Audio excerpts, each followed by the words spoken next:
direction when there's no need is not a good thing. Thank you, Your Worship. Thank you.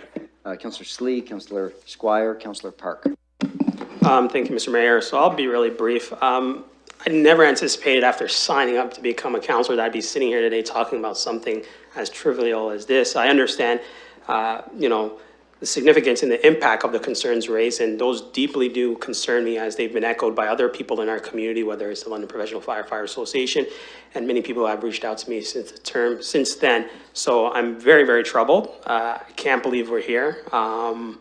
You know, I never signed up to babysit whatever you want to call what's happening here. I think I'm not trying to go in camera if I'm going to sit inside and have a long conversation about I don't know what. I think most of what's in the emails or most of the things that are of concern can be spoken to. I don't see too many concerns. I think you can separate the two if that needs to be the case, but I think it's pretty clear cut. The items that Mr. Pilato had outlined are things that could probably be, you know, easily addressed in my opinion. But I just can't believe we're here. So I don't know. It's a joke. Councillor, I'm just going to let you know that that last comment you made is right on the line. And we have respectful debate, and I know that we get emotional and things get tense and things can be frustrating.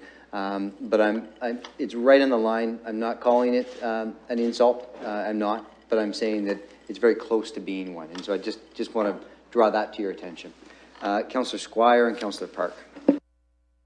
Well, through you, Mr. Speaker, Mr. Zudema, I have to say that I've been here 2 years, and I've experienced, you know, working with council, working with senior administration, and I can say that today I am not going to be one who sits here and say that I'm satisfied with the work of senior administration. I'm not going to be one who sits here and says that I have confidence in our senior administration, and it's not an easy thing for me to say. I am not interested in individual emails and where they went to. I'm interested in leadership, Mr. Chair. I'm interested in responsibility. I'm interested in getting the work of the city done. The work of the city was not done on this matter. I don't know whose fault it was. The work of the city was not properly done. Mr. Zudema, I would have felt a lot better about this matter if you stood up there and said, I'm the city manager, I take responsibility for what happened on my watch.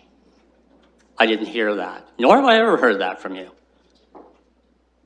The difficulty that I have is that the City of London was not properly prepared to deal with this matter. And it appears relatively clear to me that in your role as city manager, you did not, on an ongoing basis, ensure that this matter was ready to go. This was one of the single most important files that we had in the City of London. And you did not take the time or the energy to manage it. Now, I know I'm making you uncomfortable. I'm sorry, Ms. Major? I'm sorry, Ms. Major?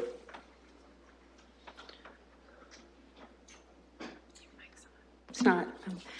Through the chair, I would advise that in respect of a discussion of the events generally, there's no concern from a human resources perspective, but to the extent that there is a discussion of individuals' actions, what they did or they didn't do, the potential arises for human resource implications and as it relates to employment-related matters. So I'll bring that to your attention, and those are matters more appropriately dealt with in camera. Well, thank you. And Councillor, that's the advice that Council has received, and I know that you have some messaging that you want to deliver. You know, I think that when we talk about identifiable individuals and we talk about evaluation, that's what Ms. Major is speaking towards, and she's speaking towards, I believe, protecting the corporation, protecting the taxpayer. And so what I want to do is look to my council colleagues as well, because this is a matter that we would deal with, your specific comments, a matter that we would deal with in camera normally. And so I want to offer that caution, and I'm going to give you the floor. I respectfully disagree. I take exception with a member of administration in the midst of a councillor speaking, and I'm speaking about the head of human relations, interfering with my right to speak. I am not expressing, I'll stop you there, Councillor. all right, go ahead. Our procedure bylaw allows for that to happen. This is a sensitive issue. This is one that could have ramifications, and Ms. Major is doing her job to bring that to your attention. And in the council procedural bylaw, she has every right to speak, and now I'm going to give you the floor back. Thank you. I think I've made my position very clear. I'm not sure anyone else on this council would speak in the manner that I'm speaking tonight. But I can assure you that people have spoken to me about it behind closed doors, and they've mentioned it to me. And it's the issue of leadership, and it's particularly the issue of leadership on this file. And I'm concerned about it. And I'm very concerned about it. So I don't want us to go away from here thinking that it's the small, trivial matters of where things went to that matter to me. It's the overall leadership of the corporation. And I'm very, very concerned about that. Councillor Park.